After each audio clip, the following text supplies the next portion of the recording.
This is the Breakfast Leadership Podcast. Boundaries or burnout, you make the choice. Here's your host, Michael Levitt.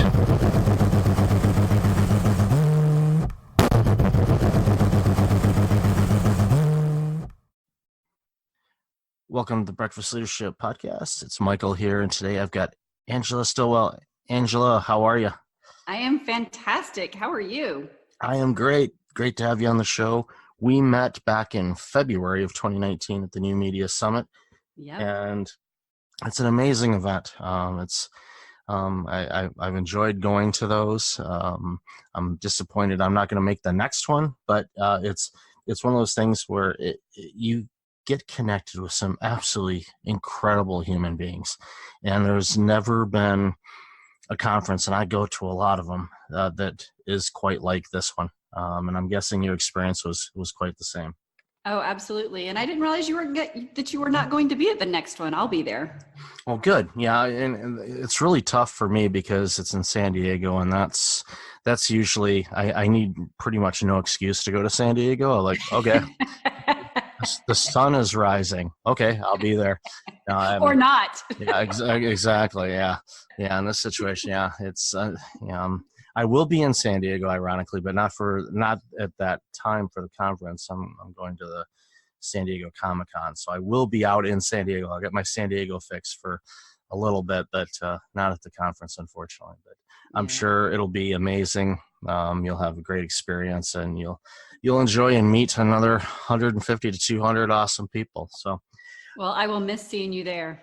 Yeah, I'm gonna miss seeing you there, and like I said, it's a full event, that's for sure. It's a full 3 days of fun and adventure. But when you leave it, you go, "Is it over already? Crap! I don't know. I don't want it to be over." So, tell us a little bit about your backstory and some of the awesome work that you're doing. Yeah, absolutely. Well, my backstory, gosh, we could be on here for days talking about the backstory. But what got me to where I am right now doing Vulnerability Warrior and Untapped Strengths, I was going through a divorce several years ago and doing that introspective work on myself, that supposedly you're supposed to do when you're going through one of those major life changes like that, right? And, I thought, because of my childhood, I had never really opened up. I had tons of walls built around me. In fact, I labeled myself, after I realized what I was doing, I labeled myself a master wall builder. I was great at compartmentalizing. And so when I thought about what I had done right and wrong in a 22-year marriage, was not opening up and not really revealing the true me. Because my childhood was so dysfunctional, as a kid, you do certain things to make sure that you're surviving. And I became this perfectionist as a child, because that was how, changing schools. I went to 13 different schools between kindergarten and my senior year, and moved something like 50 times during that time frame.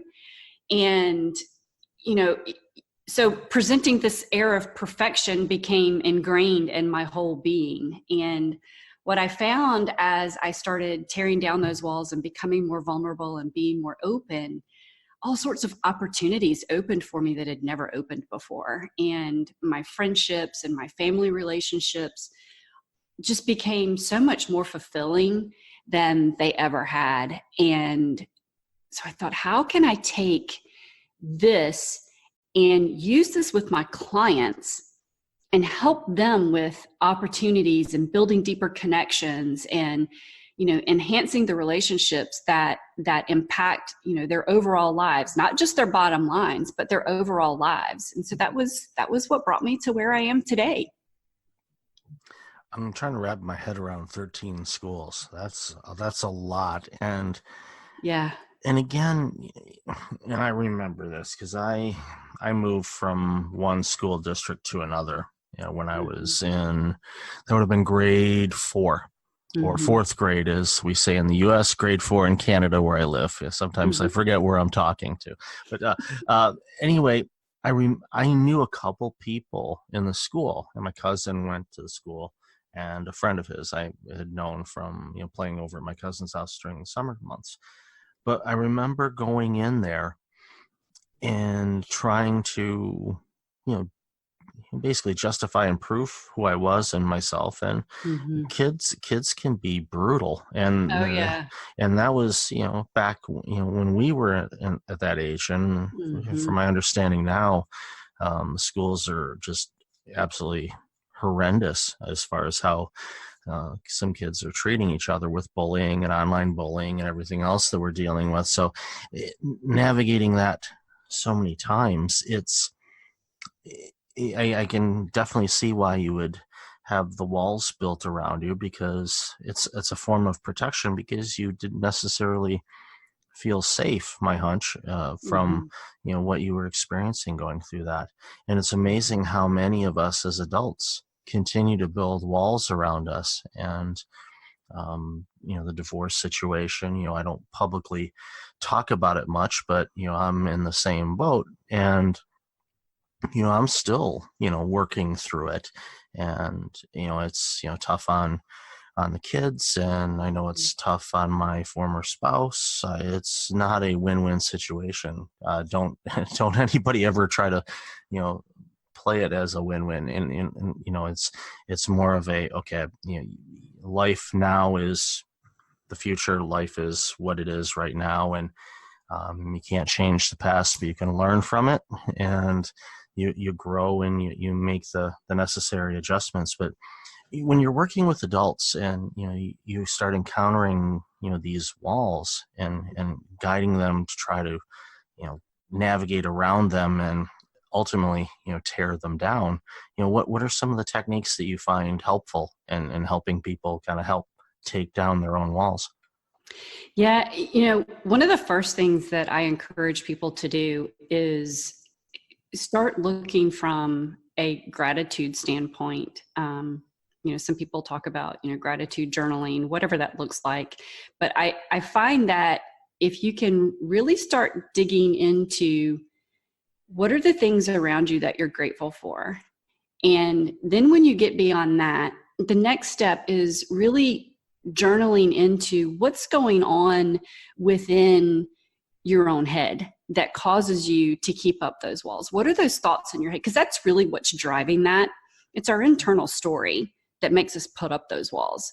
Um, our own inner voices are much uglier to us than anyone else is, right? I mean, if anyone said to me the things I've said to myself over the years, I would smack them for sure at a minimum. And when you really bring those to the forefront of your mind, and you start dissecting that voice and really saying, okay, well, is this really true? And the great majority of the things that your inner voice is saying are so far from the truth. There's that whole worthiness aspect, and the whole, I'm not good enough, or, I can't do this, or, you name it. The voices can be really, really ugly. I mean, who needs external bullies when we spend so much time bullying ourselves and not even consciously doing it? So one of the biggest things is making that more of a conscious effort, because we get in the habit of, we hear that voice, but we're not paying attention to it. And yet it is affecting everything that we do day in and day out. Yeah, we are our own bullies. And even to the point where we get triggered by things, and something could be going on, just normal day. It could be a Thursday, and you're having a conversation with somebody, and you get a text message, or somebody phones you, or you get a voicemail or an email or something that has nothing to do with really anything, but for some reason you get triggered by it. Mm-hmm. And it just brings up past memories, or you assign memories to a situation. And that's something that I've discovered in my later life, is how often I am, or my brain is trying to assign something to something that really isn't the situation. Like you said, our inner voice likes to lie a lot, and we don't, as long as we can learn techniques to just pause and go, okay, does this actually make sense? The Mm-hmm. sensation that I'm feeling, the tightness in my stomach, or stiffness in my shoulders, or things like that, that's caused by a situation that we may or may not actually be in, or a message you get, you completely misinterpret what they're asking for. It really, it can set you down a spiral, and you end up putting up more walls, and everyone's going, why are you so edgy? What's going on? And Right. it's over something that didn't happen. You thought in your mind that, potentially it could happen, or your fear kicks in and goes, yeah, this is going to happen, even though the likelihood of that happening is so remote, Mm-hmm. but you act as if it's going to happen immediately. Yeah. And when you really do the work on this and study about it, it's your reptilian brain that's doing that. It comes from, way back when we were living in caves, and it was our brain trying to, keep us safe. And that's what it's still doing, but we're not running from saber-toothed tigers anymore. So so now it's finding new things. Okay, well, if you do that, you're not going to be safe because someone might think something. And so when you realize that it's actually yourself trying to keep yourself safe, you can give yourself grace at that point and go, okay, well, now that I realize what it's doing, what's the real story that's going on? Like you said, we make up so many things about what's going on around us. Well, so and so sent me this text, or so and so said this, and we go through 50 iterations before we even think about how we've actually interpreted it. And so often, like you said, it's 180 degrees from what the person actually meant, or at least 90 degrees from what they meant.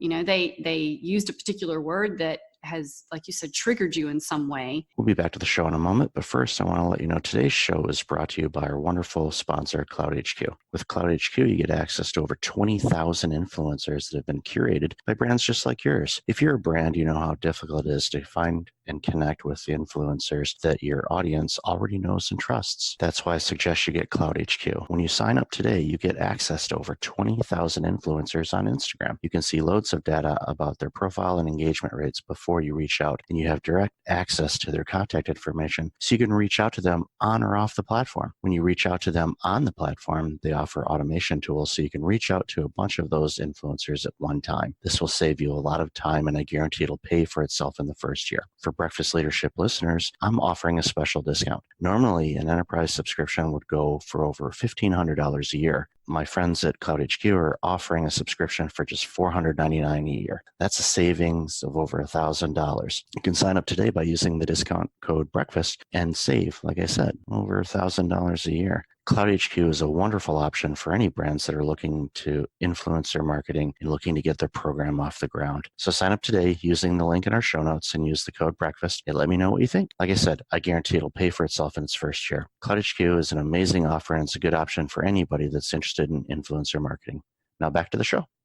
And they didn't mean anything by it at all. Then we assign that value to it and we run with it, and it lowers our self-esteem, our energy levels. It creates, additional stress if we don't address it.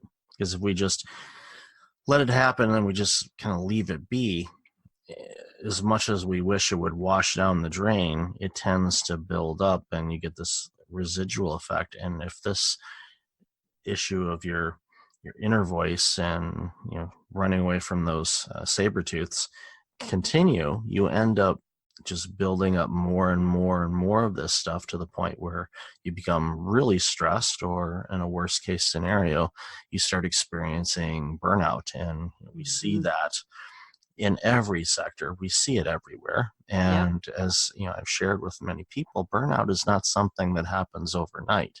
It builds up, and when not addressed, that's when it can be pretty devastating to individuals, families, organizations, you name it. It really creates some problems. So what are some signs for people to look for where they can see because my hunch, like you alluded to before, is they may not know that they've built walls up. What are some things that they can look for to see if there's actually walls in their life that they're not overly aware that they have? One of the biggest things is when you feel uncomfortable, what is your first reaction? Do you lean into that discomfort and explore it, or do you withdraw? So many people, I started to say most of us, and that's probably an exaggeration, but a good many people, what they do is anytime there is any form of discomfort, they withdraw. Like if there are plants that when you touch them, they curl into themselves. And so often we do that ourselves. When something is uncomfortable, we pull in. And if you find yourself doing that, that is a huge sign that what you're doing is putting up walls. Or if you are a person who immediately goes to the defensive, anytime anybody says something, you immediately go to the defensive, or you find yourself getting irritated at the least little thing, there's a wall that you're putting up. You're not allowing an ebb and flow of emotions and thoughts between you and other people, whether it's the completely withdrawing or immediately getting irritated. And there's not a lot of in between if you haven't realized that you have walls up. Once you start tearing your walls down, you may still go to those extremes occasionally, but you're going to find yourself somewhere in between those two extremes when you have really started doing that work, and you go, oh, wait a minute, I think I'm withdrawing here. What's causing me to withdraw? You start making those decisions more consciously. Or what is it that just irritated me so much about that? What did they say? What did they do that irritated me? Or what did I think they said or did that irritated me? Because that's usually where it is. It's usually with it. Because we have the ability to control our responses. Most people don't own that ability. They don't consciously do that. We're so often in reactive mode as opposed to proactive mode. That, and oftentimes too, we don't give ourselves permission to hit the pause button and just be in the moment and just feel what we're feeling. Going, okay, why am I having this discomfort? What about that message or that phone call or that email is bothering me? What is it? And literally, journal it, write it down.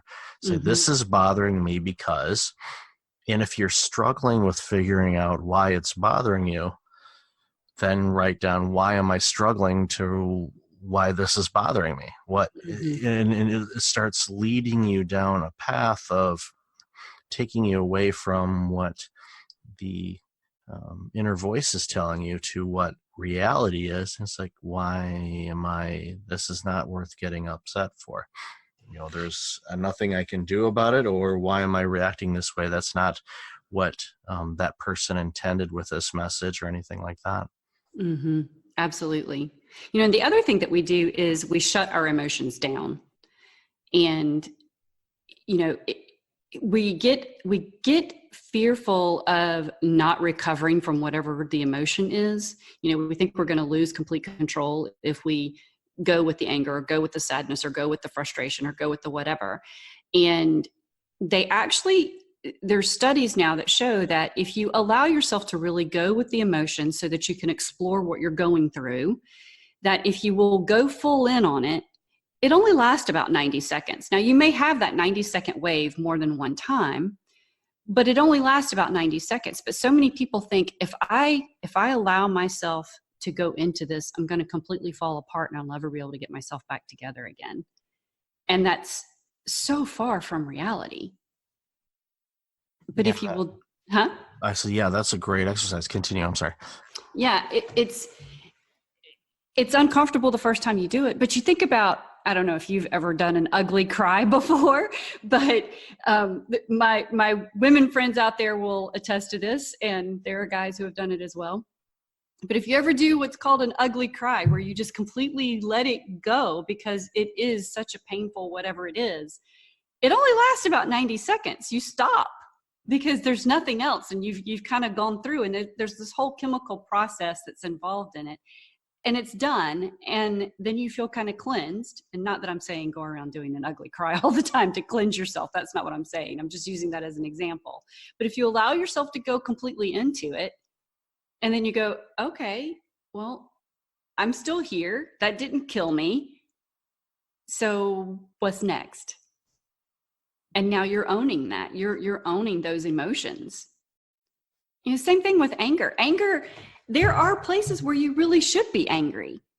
Anger in and of itself is not a bad emotion. It's uncontrolled anger. If no one ever got angry about anything, then nothing would ever change. That's so true.